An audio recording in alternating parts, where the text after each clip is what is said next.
Olá pessoal, sejam todos muito bem-vindos a mais uma aula aqui do canal. Eu me chamo Luana, sou professora microbiologista e hoje nós vamos aprender um pouquinho mais sobre uma doença que, apesar de ser antiga, ainda causa muitos problemas a nível mundial e especificamente, falando a nível de Brasil. O Brasil ele tem uma fama bem ruim por causa dessa doença, tá? Depois da Índia, o Brasil é o país com maior número de casos da hanseníase. Então, se você não conhece ou tem curiosidade para aprender mais sobre a hanseníase, fica aqui comigo e vem aprender mais. Muito bem, hanseníase é o tema da nossa aula de hoje, lembrando que nós já estamos vindo de uma sequência de aulas ali falando de doenças causadas por bactérias, já falei de tuberculose, de cólera, de sífilis. Então a hanseníase vai entrar nessa fila de doenças. Se você não assistiu essas aulas anteriores e tem o interesse de aprender, eu vou deixar aqui o link das aulas dessas doenças para que você possa estar assistindo e complementando ali o seu conhecimento, certo? Então a hanseníase, como eu falei, é uma doença causada por uma bactéria, mas é uma bactéria diferenciada, tá?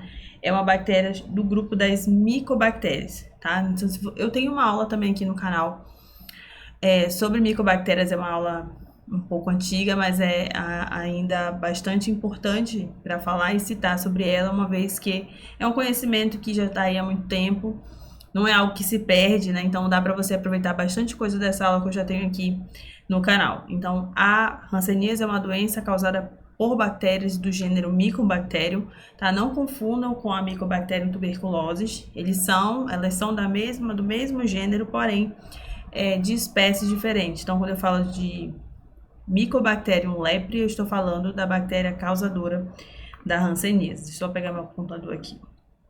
Tá. Como eu falei, elas fazem parte do mesmo gênero e as duas têm importância ali médica, porque ambas estão associadas a doenças ali bem importantes.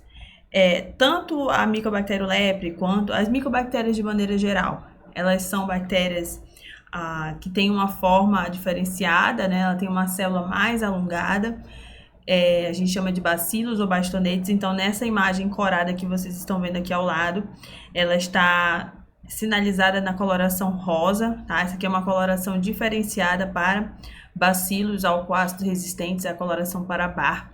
E no bar, as micobactérias, elas adquirem uma coloração mais rosa, tá? São bacilos que não possuem estruturas de locomoção, ou seja, não possuem flagelos, tá? E, além disso, elas também não têm cápsula, elas não são produtoras de toxinas e também não formam aquela estrutura que a gente normalmente está associada ali à estrutura de resistência, como é o caso dos endósporos, certo? A hanseníase é uma doença que, apesar das pessoas acharem que por ter a sua apresentação ali a nível de derme, né, de epiderme, apesar dela ter essa apresentação, ela não é transmitida pelo contato ali pele a pele, tá? Ela é uma infecção que é transmitida pelas gotículas expelidas pelos doentes, os doentes não tratados, tá? Então, a gente chama doença de Hansen, tá? Antigamente, a hanseníase ela era chamada de lepra, mas a OMS, até mesmo para tratar a questão do estigma que tinha associado ao termo lepra, ela mudou para o nome de hanseníase, tá? O nome da doença.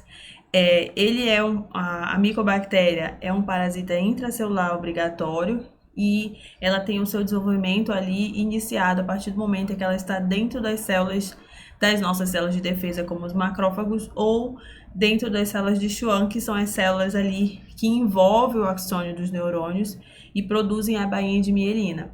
Então, a partir do momento em que a pessoa adquire essa bactéria ela vai se disseminando ali via hematogênese, né? Via hematogênica, ou seja, ela utiliza o sangue como uma via para se locomover ali até chegar na pele, onde ela vai parasitar as células específicas ali do sistema nervoso periférico, certo? Então, ela, dentro dessas células do sistema nervoso periférico, das células de Schwann, ela vai se multiplicar. Ela é uma bactéria de crescimento extremamente lento, então a literatura fala que para que, por exemplo, uma célula desenvolva uma nova, né, crie uma nova célula, pode levar até 14 dias. Então, por esse motivo, a manifestação clínica dessa doença ela é bastante demorada. Quando a gente chegar lá nos sintomas, eu vou falar um pouquinho mais sobre essa questão do tempo. Mas, de maneira geral, para que a pessoa desenvolva a doença, é necessário uma série de fatores. Primeiro que, segundo a literatura, a maior parte da população ela tem uma genética favorável à nossa proteção contra esse bacilo. Então, a maior parte das pessoas, ainda que entrem em contato com o bacilo, não irão adoecer. Então, um pequeno percentual dessas pessoas tem uma questão genética ali envolvida, né, de favorecer o desenvolvimento desse bacilo, certo? E além disso, além da questão genética, existe uma necessidade de que esse contato ele seja prolongado. Não é um contato eventual que você ali no ambiente, a pessoa doente, às vezes sem saber, transmite esse bacilo e você já vai adoecer. Não é assim, precisa de um contato íntimo prolongado. Normalmente são pessoas que moram no mesmo local, né, na mesma casa e acabam ali infectando os seus familiares, tá?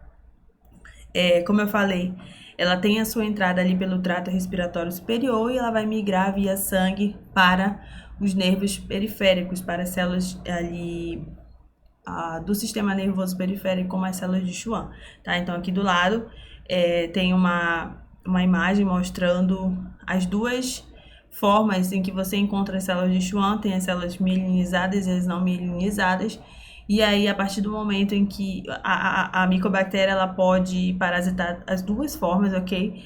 E a partir do momento em que essa bactéria ela parasita essa célula, ela vai gerar uma ação inflamatória no local, vai desencadear ali todo um processo inflamatório que vai culminar na destruição da baía de mielina e, consequentemente, na destruição da questão funcional daquele neurônio, tá? Então, a gente vai ver isso com mais calma mais lá na frente. Como eu falei anteriormente, essa transmissão ela se dá pela via respiratória, pelas vias aéreas superiores, tosse ou espirro, de uma pessoa que está contaminada, na maioria das vezes. Quanto maior a carga bacilar, ou seja, se ela for multibacilar, muito mais fácil vai ser essa contaminação do outro, certo?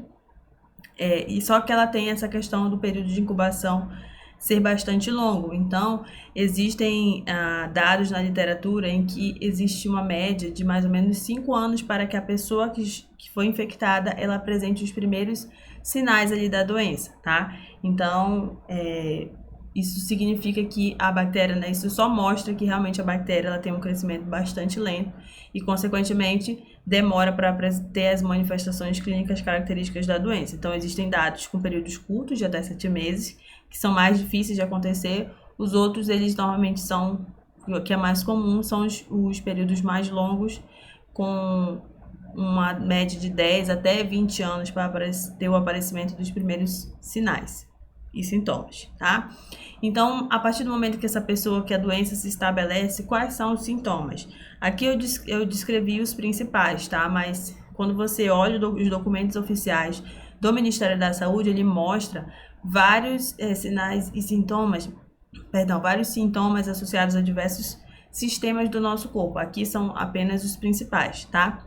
Então, inicialmente, você vai ter como há o comprometimento, você vai ter o aparecimento de manchas ali na pele, e essas manchas elas podem variar em relação à sua cor, elas podem ser hiperpigmentadas ou hipopigmentadas, tá? A pessoa também pode ter a manifestação, o aparecimento de caroços, né, de inchaços, linfonodos aumentados, ou o aparecimento de nódulos em algumas partes específicas, como orelhas, mãos e cotovelos. E a questão também de espessamento de nervos, baixa sensibilidade, né, ou uma alta sensibilidade em alguns locais do corpo. Locais lesões onde não há o aparecimento de pelos ou os pelos caem. lesões em que a pessoa não tem sensibilidade nem ao calor, nem ao frio, lesões em que há um espessamento ali do nervo. Então, tudo isso são sinais e, no caso, sintomas que podem ser observados nos quadros de hanseníase, tá? Quanto às manchas, às manifestações dessas manchas no corpo do paciente, elas podem ter vários aspectos. Elas não aparecem só na forma de manchas, elas podem aparecer na forma de nódulos, de placas, né, entre outras apresentações. Então, como eu falei anteriormente, essas lesões elas podem vir associadas à hipoestasia, que é essa baixa sensibilidade, à anestesia completa, ou seja, a pessoa não sente nada, nenhum tipo, não tem nenhuma sensibilidade no local, ou ela pode ter uma alta sensibilidade naquele ponto, tá? As lesões mais comuns são as manchas, que essa figura aqui do lado, elas podem estar em relação à sua apresentação, elas podem ser hipopigmentadas, é uma coloração diferente, né, mais clara do que aquela da sua pele, ou hiperpigmentadas, elas podem ser mais escuras do que a cor da sua pele, tá? Ou ela pode aparecer na forma de nódulos, que são lesões mais sólidas, né, com pontos bem marcados, que podem ser elevadas ou não. Existe também a formação de placas. Obviamente, cada uma dessas manifestações elas estão associadas aos tipos, né? E existe também uma situação em que cada organismo vai responder de uma maneira diferenciada, porque existe muito essa questão da interação ali do bacilo com o nosso sistema imunológico, é uma eterna briga, né? E como também envolve a questão genética, cada um pode responder de uma maneira diferente e, consequentemente, ter um aspecto clínico diferente da lesão, tá? No caso das placas, como mostra essa primeira figura, ela já se estende por áreas maiores do corpo, e as infiltrações você já vai ter uma lesão que ela já não está na mesma altura da pele, né? Ela já vai ter ali uma formação de bordas, né? Já vai ser mais espessa. Então, tudo isso é avaliado pelo médico no momento da consulta. Então, além dessas formas em que essas lesões podem aparecer, a hanseníase ela tem a sua classificação.